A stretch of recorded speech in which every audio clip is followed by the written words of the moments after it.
What's going on, man? Welcome back to the basement. I'm Ron, and this might be our last trade target video of the season. We're in week 11. We're deep into the season at this point. I think playoffs start, for me, most of my leagues playoffs start week 15, 16, 17, or like those are the three playoff weeks. So let me know when your trade deadline is. I know I asked this last week, but I don't know when to stop making these videos. I love making these trade target videos, but if all of your deadlines have passed and they don't matter anymore, we're going to start pumping out, rest of season like playoff type videos, rest of season risers, fallers, some dynasty videos. Be on the lookout. Saturday we're doing, either Friday or Saturday, we're doing a 2022 rookie mock draft. So that'll be really fun. I'll dive into some of those prospects. We'll do a little mock draft. But yeah, got a lot of fun things planned for you guys. Again, let me know if you guys want to keep seeing these videos. I can keep these going all the way until week 14, but I don't know. I'm a man of the people. I give you guys what you want, but I'm going to stop rambling here. We're going to get into some trade targets for week 11 of the fantasy football season. Some guys that if you're a big time contender who you should go after. Some guys if you're in the hunt who you should go after. Now, if you enjoy fantasy football or just football in general, make sure you go down below, subscribe, and leave a like. I make videos every single day of the football season. Without further ado, let's go. Thirsty, trying to choose. I know I'm critical. My nitty babe. And we're back. And the first buy that I want to bring up is DK Metcalf and Tyler Lockett. Just Seattle pass catchers. And before I get into that, make sure if you guys want my rest of season ranking so you know who to look out for in the playoffs, who you should be trading for before your deadline comes up, right here. Patreon.com/RonStewart. I'm telling you, I give out too much value on the Patreon. For $5, you get weekly rankings, and not just weekly rankings. So you get quarterback, running back, wide receiver, all that good stuff. 0.5 PPR, standard, super flex. So if you want to compare running back to wide receiver, I got it all on there. Dynasty rankings, rest of season rankings, waiver wire report, fab guide. I might as well be ESPN myself. Now, I'm kind of just joking, but getting into DK Metcalf, Tyler Lockett, the Seattle pass catchers, and I love this buy opportunity because Russell Wilson comes back and everybody's like, okay, we've had just an absolute, just a really bad time with Geno Smith at quarterback. And what I would say to you guys that have had to deal with Geno Smith for the last, 4 or 5 weeks, try being a Jets fan and having him as your franchise quarterback for 2 years. One of them where he got his jaw dislocated in the locker room a couple weeks before kickoff for week 1. That's just what it is when you when you put on the green and white and you suit up and you decide to be a Jets fan. Now coming back to the Seahawks, Russell Wilson's back, but here's the thing: he had a broken finger on his throwing hand. He takes the pin out. He wasn't supposed to be back until week 12. He comes out early, week 10. It's not a huge, I'm not shocked that the guy didn't put his A game on. Now I meant to have this graphic up the entire time, but the fact that he wasn't on his A game isn't a huge surprise to me. The guy, I couldn't imagine with a freshly broken finger that wasn't supposed to even be playing football, trying to throw a football at the NFL level. Now, I think that he is going to, he'll be fine by week 11, week 12, Russell Wilson. But as far as Tyler Lockett and DK Metcalf, they played well. They both had 20% target shares. They were both also top 15 in expected points this week. So expected points is based on your targets, your ADOT, where you're at on the football field, just all of the factors. How many points should you be scoring on that given volume? They were both top 15 in expected points, both around 15 points. Now, both of them scored under 10, really underperformed that, but it wasn't a product of them. It was really just a product of Russ and just a really weird game where it was 3-0 heading into the fourth quarter. Long term, they will both be fine. And that's why I think it's a great time to buy. They're both extremely talented wide receivers. I have Metcalf as a locked and loaded, I would say top 8 wide receiver rest of season. I'd say he's a top 8 guy. I would say Lockett's top 20 wide receiver rest of season. They are both guys I want on my fantasy teams. And the reason being is 2 reasons. One being they give you insane weekly upside. Both of them can just take, a lollipop pass from Russell Wilson and just take it to the house for 80 yards. They can do, they can have, at any point in time, they can have, 7 for 131 and 2 touchdowns on a given week. They can single-handedly win you weeks when you really need it, and they can also single-handedly win you playoff weeks, advance you into the playoffs. And on top of that, they have some really juicy matchups moving forward. They have the third easiest schedule moving forward according to PFF, and it's looking juicy. Now, I know you look at it off the top and it's like, okay, Arizona's not great, but when we're looking at the rest, we have 3 games, Washington, Houston, and Chicago, all against bottom 7 teams in fantasy points allowed. Those are pretty much cakewalk matchups for them. And then when we go to the playoff stretch for week 15, 16, and 17, also let me know when your playoffs are. Like, what weeks are your playoffs? In all of my leagues, it's 15, 16, 17. And when we get here, the LA Rams, okay, so they're pretty stingy against the pass, but Rams versus Seahawks, that could be a shootout. Russell Wilson versus Matthew Stafford, I wouldn't be shocked at all if it's in SoFi Stadium and we see a lot of points. Then Chicago, that's the easy matchup. Then you have Detroit. And the thing about Detroit is the Lions secondary is kind of terrible. Them allowing, the 23rd most points per game to opposing wide receivers isn't really a function of them having a strong secondary. It's just game scripts. Teams beat up on them to the point where they can just run the ball out and chew up the clock. But I think given the Seahawks and Russell Wilson being super efficient on a low amount of attempts when he usually is out there, I think that that's still a game where either one of Tyler Lockett or DK Metcalf could just abuse the Detroit Lions corners. And when we're talking about trading for DK Metcalf or Tyler Lockett, I like to go to the number fire trade target or trade chart. I was doing CBS, but I decided to go to number fire this week, switch things up, and I just want to say again, whoever the guy that wrote for number fire, better analyst than I am, he's hired by a legit company. So if you got any qualms with these values, you can take it up with number fire, JJ Zacharyson, and all those guys. A lot of respect to them. I will say some of these are a little bit wonky though. Apparently, I'm calling cap on this one, but if you're using this trade value chart and you have a teammate or a league mate who is also using this trade value chart, apparently you could do Michael Carter straight up for DK Metcalf or Tyler Lockett. Wild. Or you can trade something like OBJ and Corey Davis for DK Metcalf, Tyler Lockett. Now, I don't think either of those get accepted, but the perception right now when you have 4 or 5 games of Geno and then you have a dud game like that, those are the trade values that Number Fire is giving to me. I might link them down below, but if you just type up like Number Fire trade value chart week 11, that's what comes up. Now, moving on, we have James Robinson as another one of our buys here. Now, I'm kind of an idiot for not explaining what's going on here, but we're going to have a bunch of must buys, and then the back half of the video will be my must sells. So it's usually around like 5 trade targets total. We do have a couple bonus ones today, but our second buy target here is James Robinson. And he's not really someone that you can buy low because he just came off a week where he had 18.4 points. So no one's really out here, in their bag that, James Robinson's not putting up a lot of points. He's been fine, but I think that he is going to be in the mix as, a top 12 running back rest of season because he has the easiest playoff schedule according to PFF. And if you're an owner right now that is, up big, like maybe you are what we've had 10 weeks, if you're 8-2, if you're 7-3, maybe you're a 0 RB-ish team, maybe you're a hero RB team and you have a lot of wide receiver depth, right? Maybe you have guys that you can't even put in the flex, and maybe you have like someone like an Elijah Mitchell or like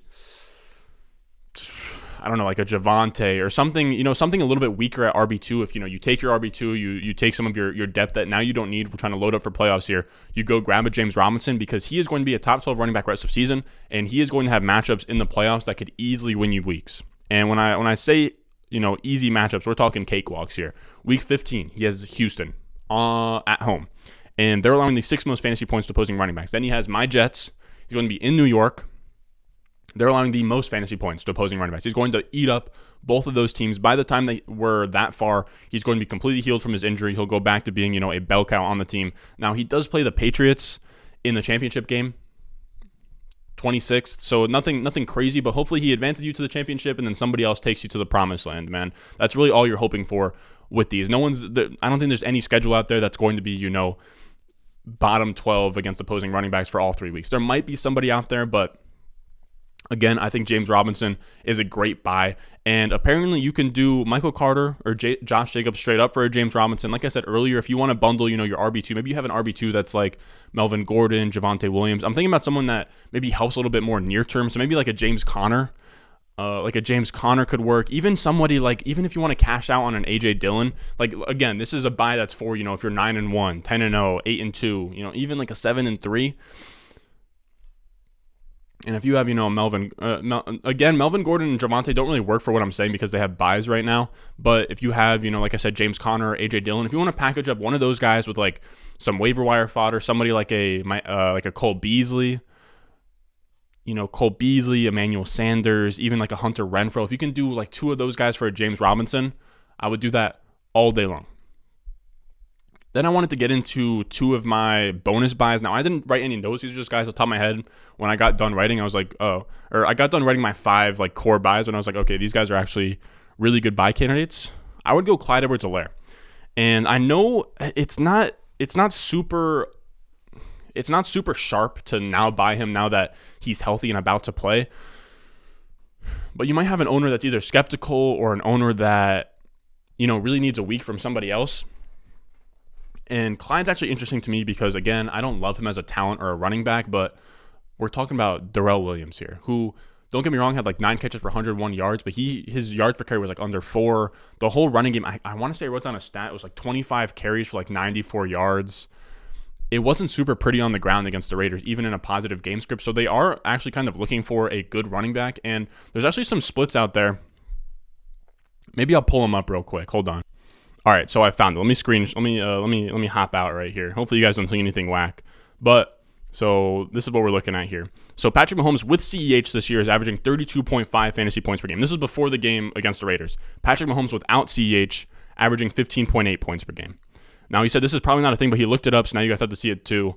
2020 season, Mahomes with CEH 31.2 fantasy points per game, without CEH 22.3 points per game. Now we're talking about a really small sample size here, and like, it's nothing definitive. I'm not saying, Mahomes is a billion times better with Clyde Edwards-Helaire, but it does make sense when they've had problems this year because teams just back off of them, play too high, drop into coverage, and just dare them to run the ball a lot. Now, this is without the Raiders game because now the Chiefs are kind of back. But what they've struggled with this season a lot is teams daring them to run the ball. And when you have Darrell Williams and you have, Jerick McKinnon, there's not a lot you can really get going if you have Mahomes and Travis Kelce and all these guys to kind of funnel your offense through that. Now, when you bring Clyde Edwards-Helaire back, if you kind of believe that Clyde Edwards-Helaire is at least better than Darrell Williams, right? A guy who went first round. Even I didn't like Clyde Edwards-Helaire coming out, but he was still a guy that I would have given like a third round grade, So if you believe that, Clyde should be an upgrade to that, and those numbers kind of show that the offense runs, at the very least, that the offense runs smoothly with Clyde Edwards-Helaire because he's at least kind of a threat on the ground. So I think that he actually probably lifts this offense up a little bit. Do I think that he's going to get like an immediate bell cow role? I don't think so, but he is interesting. He's probably immediately like a back-end RB2. If you can buy him for the cheap, I probably would. And another guy in that exact same mold that I want to talk about. Now, I'm not someone who likes buying injured players, but when we have guys coming back from injury, I don't mind getting in a little bit early. And with Miles Sanders, I do like this buy. And I like this buy because with Miles Sanders, we have a spot where what the Eagles staff did was really weird. Beginning of the season, they didn't want to run the ball at all. Then he gets hurt, and now they're deploying a really run-heavy scheme where if Miles Sanders comes in and he's now the lead back, we're talking about, top 15 type upside. And I don't know if you guys saw me pause it a little bit there, but I wanted to bring up this chart. This is from Corbin Young. In weeks 1 through 7, the Eagles running backs averaged 63.4 rushing yards per game. In week 8 through 10, the trio averaged 142.3 rushing yards per game. That's double the amount of rushing yards, which is crazy because Miles Sanders to me is the best running back in that entire backfield. I still believe that Miles Sanders is a really good running, he's not like an elite running back, but I mean in terms of, he's probably, I would say that he's about as good as a James Robinson, as a Darrell Henderson. Miles Sanders is probably on that same talent scope as a Henderson, a Robinson, who else is kind of up there? I think that he's in that range. He's not up there with like the Aaron Joneses and the Kamaras of the world, but he is in that like James Robinson, Darrell Henderson, where if you get him in the right spot and you give him the right opportunity, he's, a fringy RB1. Now, do I think he's going to be a fringe RB1 on the Eagles? Not really. But I think if they're now going to establish the run and he can now come in there, be the main guy, I'm pretty excited for that when you have, Jalen Hurts back there that's going to, freeze up the linebackers and give, his running backs a little bit more efficiency on the ground, like with a Lamar Jackson. Now, we're going to flip over to our must-sells. And first up on this list, Antonio Gibson. And this one isn't so much a schedule type thing, but I'm just skeptical of Antonio Gibson. He was the RB7 on the week with 21.8 points, and that's great. That is a perfect sell window. And the problem is I have, some concerns with his shin fracture. He had that injury where he shactured his fringe, he shactured his fringe. But I didn't say he shinned his fracture, but he fractured his shin, and I doubt he's all the way healed. I don't think that you can just heal from that overnight, and he still wasn't using the passing game. So I think a lot of people are going to zone in on him having a career-high 24 carries, which is great. Don't get me wrong, that's great. But the football team, Washington football team, they're 3-6. They're not going to see game scripts like this where I have a piece of hair in my glasses. But they're not going to see game scripts like this where they're up in games to the point where they can just give Antonio Gibson 24 carries. That's just not what the game scripts are going to be in, especially now with Chase Young tore his ACL. And because we're not going to see that rushing volume on a weekly basis, and then now the passing game he still wasn't used in, they're still favoring J.D. McKissic by a lot. Gibson only saw a 6.3% target share with 2 targets. I don't see his passing game role expanding. I think he's always vulnerable to get hurt now with the shin injury. And again, I love Antonio Gibson. You guys know I love Antonio Gibson. I loved him in the offseason. I loved him in Dynasty. But I talked about it on the Dynasty running back rankings. I think we just like Gibson more than Ron Rivera does. And it sucks, man. It sucks because he should be, used like a Christian McCaffrey. And I know that he had his injury and that's fine. But before the injury, he still wasn't getting the usage we wanted outside of week 1. So it does just suck. And after this one blow-up game, I don't have confidence that he's going to be, a top 15 running back moving forward. So if you can take this game where Gibson goes crazy and sell that high, I do that all day. According to the NumberFire trade value chart, again, if you have any qualms with the trade values, you can go talk to NumberFire.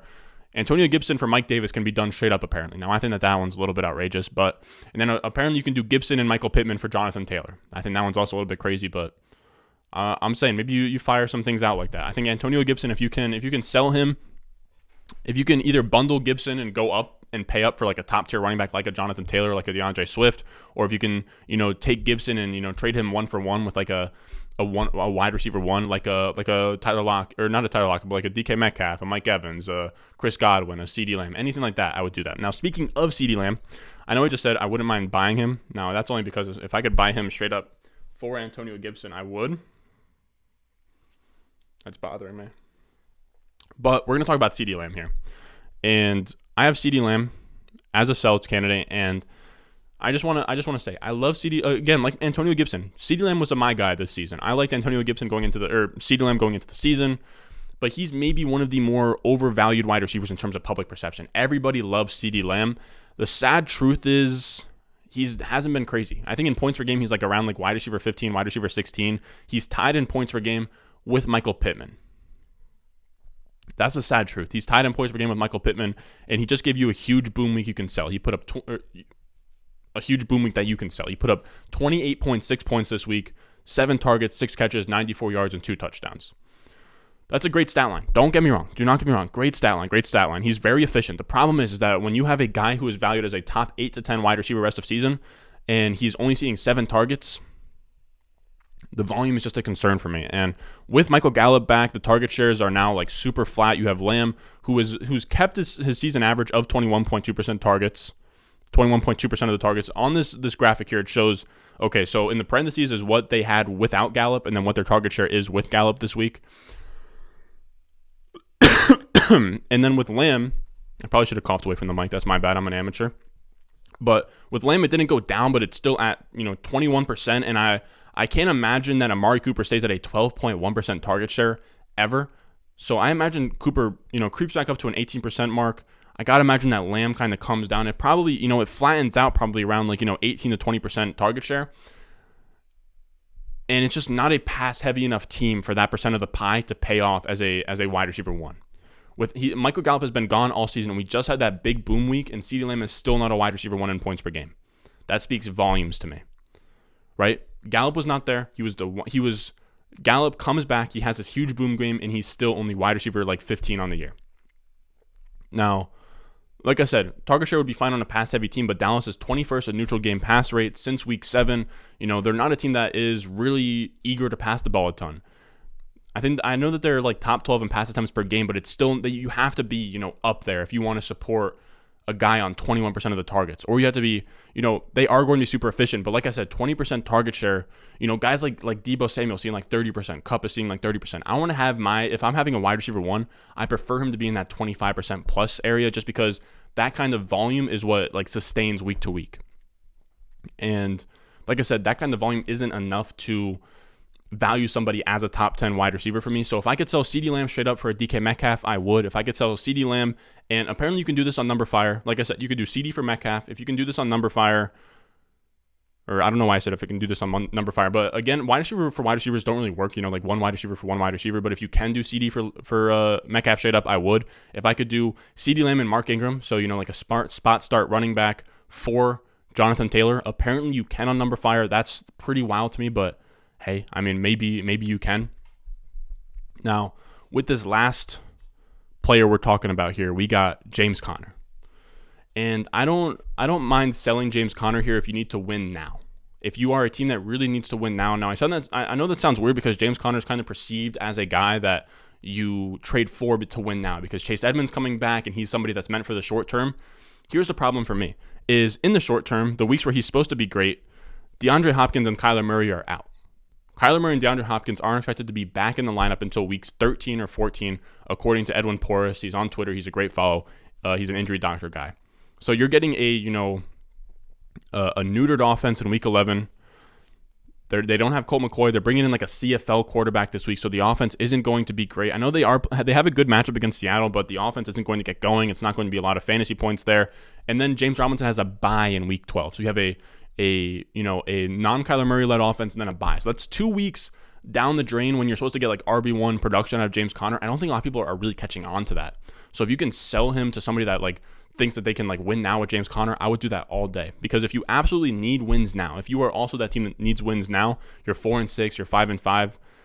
I'm trying to sell because that same Twitter doctor that has DeAndre Hopkins and Kyler Murray coming back 13-14, he's saying Chase Edmonds is returning week 13, week 14. So the James Conner thing kind of sucks. I'm going to be putting him down a good amount in my rest of season rankings because you're sold on the idea that you're getting James Conner and RB1 without Chase Edmonds in this high scoring offense. The problem is that stars are out for a week, so you don't have the high scoring offense, then a bye, and then right after that, Chase Edmonds is probably going to be back in the lineup. So you don't really have a lot of like really good weeks from James Conner to be had. And on top of that, his schedule isn't great at all. Now, again, he has this good matchup.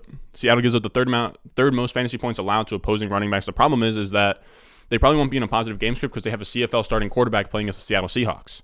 So he is going to be killing. So I think that he's probably like a back-end RB2 this week. Then you have a bye, and then Chase Edmonds comes back. Or Chase Edmonds could be back, week 14. But again, none of these matchups are great. The only, he only has one matchup after that against a bottom 10 defense and opposing running back fantasy points per game. So, if people are still, valuing him as a top 15 running back after, his 15-point performance this week, and if you need wins in the short term, I think that I would be trying to get somebody that can, produce right now.